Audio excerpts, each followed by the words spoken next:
messieurs, dames, les ministres, messieurs, dames, les parlementaires, madame la présidente du conseil régional, madame la présidente du conseil départemental, mesdames, messieurs, les maires, monsieur le préfet, cher Yann Péming, cher Henri Loiret. Je suis heureux de revenir sur ces terres comme je m'y étais engagé. Heureux aujourd'hui d'être parmi vous. Merci de nous accueillir dans cette ville d'Ornans, où chacun, au fond, a un peu le sentiment d'être chez lui, tant cette ville est devenue familière. À celui ou celle qui, au musée d'Orsay, a croisé telle ou telle scène, et qui, parfois, à l'autre bout du monde, a pu croiser, dans les livres, parfois en noir et blanc, ces scènes dans lesquelles nous... Mesdames, Messieurs, qui êtes tous, Monsieur le chef des forces de répression, chers artistes subversifs officiels, Mesdames et Messieurs en quête de reconnaissance posthume, je me demande bien ce que vous faites ici. Depuis le temps qu'on vous ment, au titre de la défense des profits et des intérêts d'un petit nombre, je m'étonne encore de devoir perdre un temps de dingue à sillonner le territoire des gueux. Vos savoir-faire étant amenés à disparaître, votre volonté de contenir la contestation coûte que coûte ne confère plus à vos représentants et représentantes quelque velléité d'autonomie ni d'émancipation. En cela, votre région fait office de laboratoire. Depuis que nous avons dompté les conflits de la Rhodia, les utopies de l'IP, vos responsables locaux s'efforcent de vous maintenir la tête sous l'eau en multipliant les procès en incompétence, en réduisant vos ambitions au niveau du taux de remplissage de la Loue en poisson. Et puis aujourd'hui, nous nous retrouvons là, pour ce bicentenaire de la naissance de Gaston Courbet. De Gustave Courbet. De Gustave Courbet.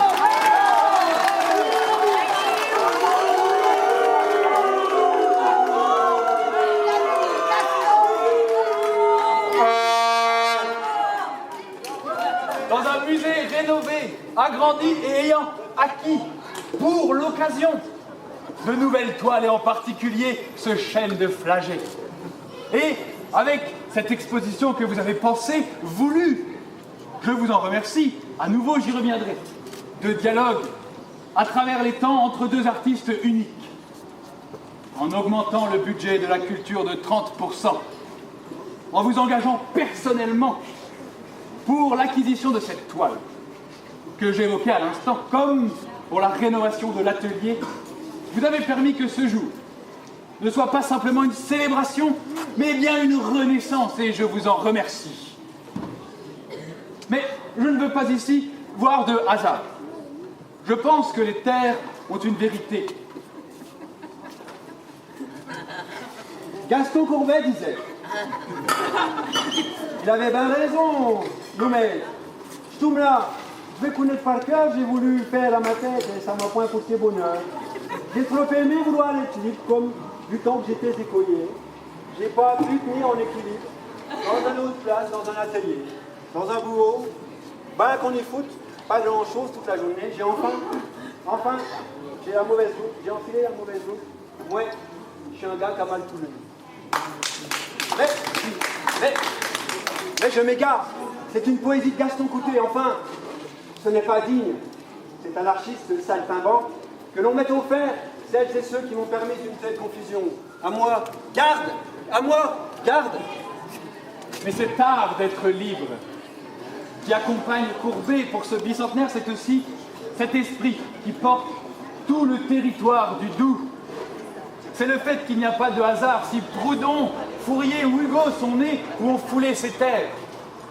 Et si les amitiés qui ont jalonné la vie de Courbet tout entière ont été portées par cet art d'être libre, cet esprit d'utopisme, ce n'est pas un hasard si quelques décennies plus tard, les mêmes terres à Besançon allaient porter une autre utopie, celle des Lippes. Hé Gustave, mon petit Gustave, t'es content de ce qu'on a fait de ta vallée? Ton portrait, il est maintenant partout chez les marchands de chinoiserie. Ça a de la gueule, non? C'est le rêve pour toi qui n'as pas connu la culture de masse, la rentabilité et le profit. Nous avons pris soin de ne rien laisser au hasard, voyez-vous, Gustave. On ne se moque pas du clergé et des grands bourgeois qui méprisent les paysans et les travailleurs manuels sans encourir en retour une punition, une volée de bois vert. Tralalalala.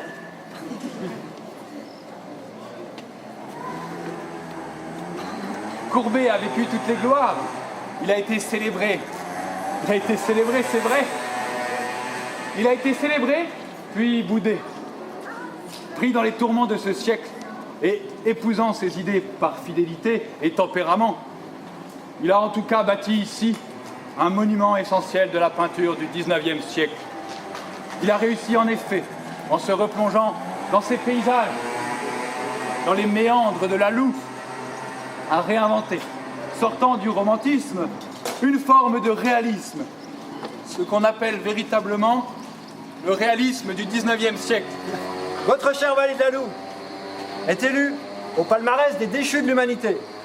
La pollution du lit de la rivière, la disparition des truites que vous aimiez tant peindre et contempler, le plan social chez Alstom, la raréfaction des services de proximité ne tarderont pas à avoir raison de votre trou paumé. Notre idéologie a eu raison de votre entêtement, à croire que l'on peut rester libre. Nous brûlerons votre terre d'utopie pour installer des boutiques de luxe et des prisons. Votre rêve impossible est sous contrôle de notre économie. Vous êtes faits comme des rats, gueux que vous êtes. Préparez-vous à un avenir sans lendemain.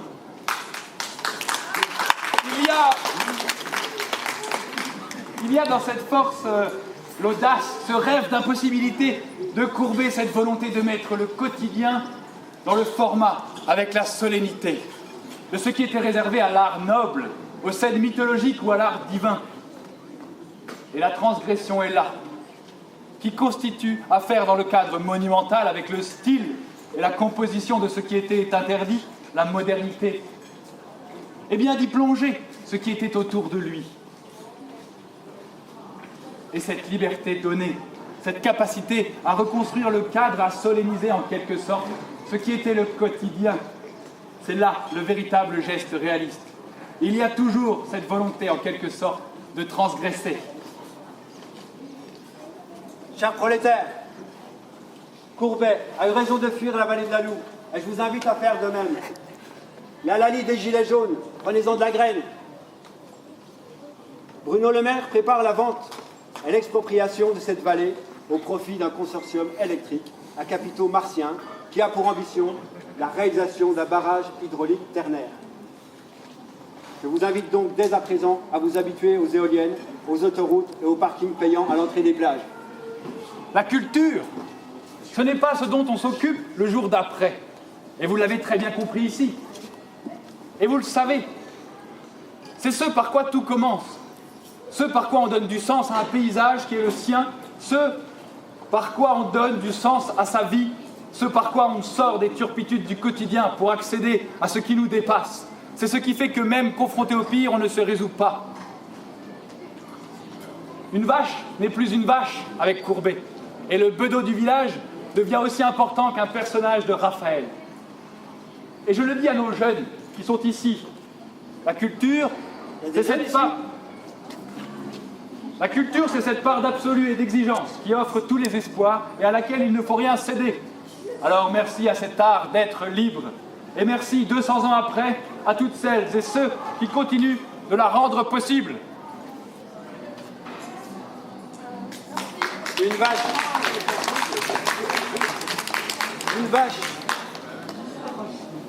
n'est plus un CRS avec Courbet. Et le bedeau du village devient aussi important qu'un politicien. Et je le dis à nos gilets jaunes qui sont ici présents. Vous nous offrez tous les espoirs et il ne faut rien céder. Alors merci d'être libre. Merci, 200 ans après, à toutes celles et ceux qui continuent de se battre. Et bien sûr, n'oubliez pas de voter. Vive la République! Vive la France!